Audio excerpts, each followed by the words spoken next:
नांदेड़ के महबूब नगर के नौजवान नितिन इंगोले की खुदकुशी का मामला गर्मा गया है। मकामी लोग इसे कत्ल मान रहे हैं और इसकी जांच की मांग की जा रही है।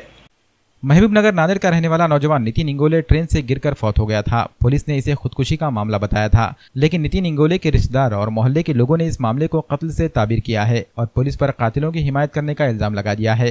नितिन इंगोले की वालदा और बेवा ने अपने छोटे बेटे के साथ एक एहतिजाजी मोर्चा निकाला। मोर्चे में महबूब नगर के तमाम साकिनान ने हिस्सा लिया और इंसाफ की मांग की। एहतिजाजियों ने महबूब नगर से जिला कलेक्टर दफ्तर तक मोर्चा निकाला और जिला कलेक्टर को मेमोरेंडम दिया, जिसमें कातिलीन को सख्त से सख्त सजा देने की मांग की गई।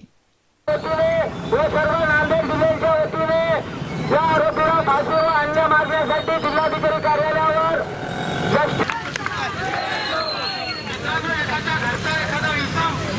चर्चेला उदाहरण देऊन त्याच्या मृत्यूला वेगळीकडे घेऊन जाण्याचा प्रयत्न केला।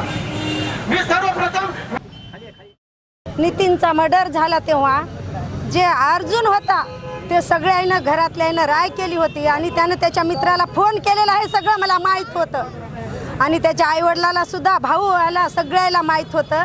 आणि मी जाऊन पोलीस स्टेशनला म्हणलं की ते अर्जुन आहे आणि त्याचे मित्र दुसरे येतात।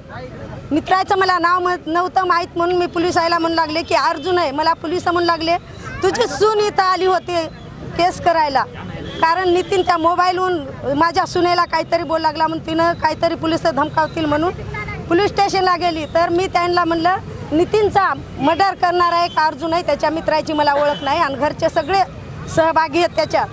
तर पोलीसवाले माझा ऐकना गेले, म्हणू लागले की बाई तुझ्या सुनेचा बचाव करण्यासाठी तू लोकांचं घर जाळू नको म्हणू लागले।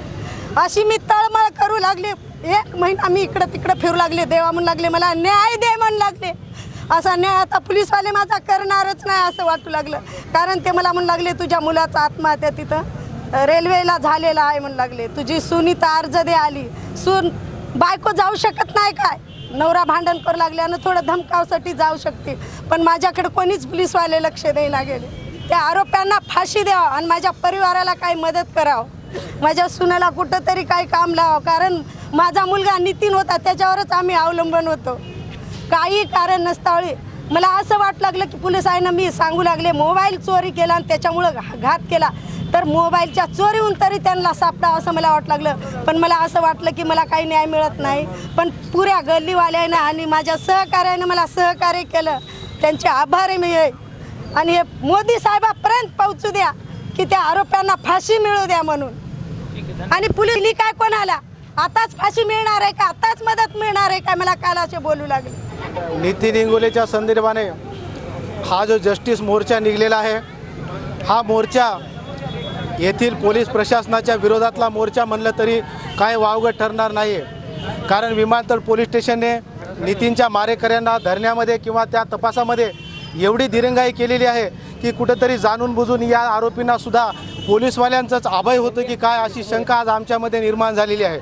आज 1.5 महिन्याच्या नंतर त्या आरोपींना धरण्यामध्ये पोलिसांना अनावधानाने यश आलेलं आहे, हे त्यांच्या कार्यकर्तृत्वाचं यश नाही आहे। असं असताना त्या आरोपींना फाशी व्हावी यासाठी हा जस्टिस मोर्चा आम्ही या ठिकाणी काढलेला आहे।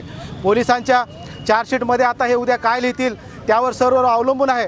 आमची या मोर्चाच्या माध्यमातून एवढीच विनंती राहणार आहे की प्रखरात प्रखर अशी चार्जशीट त्या आरोपीच्या संदर्भाने पोलिसांनी दाखल करावी आणि मयत नितीन इंगोलेच्या मारेकऱ्यांना लवकरात लवकर फाशी कशी होईल या संदर्भाने त्यांनी काम करावं, अशी आमची या मोर्चाच्या संदर्भाने आपल्याकडे मागणी।